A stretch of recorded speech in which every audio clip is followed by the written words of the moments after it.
Lil Durk attacked DaBaby because of NBA YoungBoy.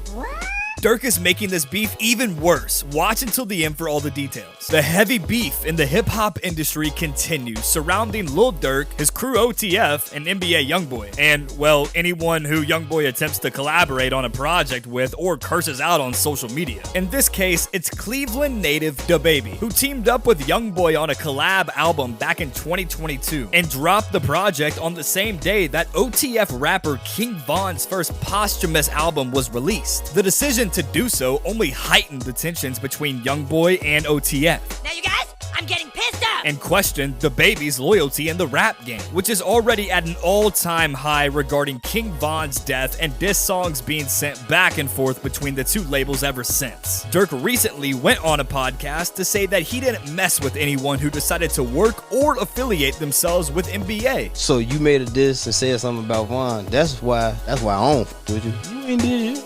Zero. However, DaBaby claims Durk slid into his DMs regarding the collab to essentially squash whatever beef was in the air, except DaBaby saw it as a white flag of surrender and weakness.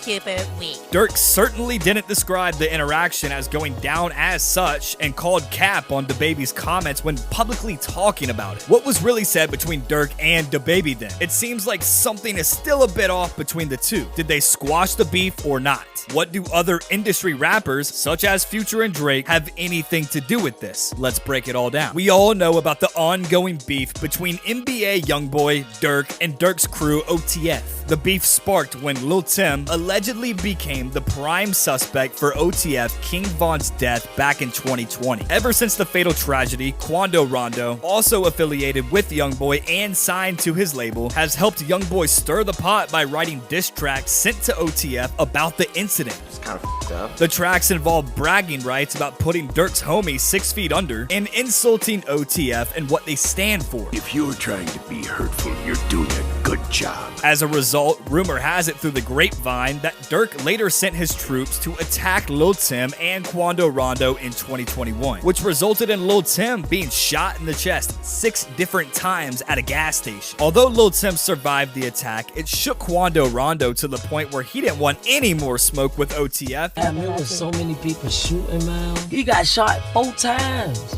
that exact night. And a couple months before that, he been shot 5 times. And tried apologizing to Durk via DM. Durk's response, stay safe out there. Feel like I'm in danger. Needless to say, this hasn't been about music or diss tracks hitting the charts anymore. This is real life we're talking about here. And YoungBoy should be asking himself by now, should I be doing what I'm doing? Am I being a good influence? Is this a great business decision for me and my future? The short answer? Nope. As a result of all the street drama between the two groups, it's caused other major industry rappers, such as Drake and 21 Savage, not to want to work with YoungBoy at all, or collaborate with him on any songs or projects. I really made love to the pooch on this one. Therefore, leaving YoungBoy to clearly become upset and diss the major rappers in the industry in his latest mixtape, Rich as I. On the other hand, DaBaby's decision to work with YoungBoy last year was brought up once again in a recent podcast featuring Lil Durk and DJ Academics. Academics brought up Baby's name and if he still messed with him after doing the collab project, despite working with an op, and after another OTF member, Memo600, called DaBaby out on Twitter saying that the only reason Baby worked with YoungBoy was in hopes for YoungBoy to save his career. Durk saw the interaction and how Baby clapped back, claiming that he wasn't scared of anyone enough for him not to find an opportunity to make more money. More so, Baby went on to say that Durk slid into his DMs to raise a white flag and attempt to squash the beef for working with YoungBoy. Even though the collab project went through, Durk said he and Baby chopped it up beforehand. And Durk even confronted him during one of Future's tours and said it didn't matter to him that he wanted to go make more money, considering the mixtape did do major numbers and listen. As a response to Baby's comments about waving the white flag, Durk completely denied that and said that he slid into his DMs to say everything was all good and whatever he had going on with YoungBoy was between them. Is it safe to say the beef is squashed between the two rappers? Most likely. Durk ended the podcast by saying he wasn't looking for any smoke from anyone and was focused on promoting his new album, Almost Healed. Subscribe for more.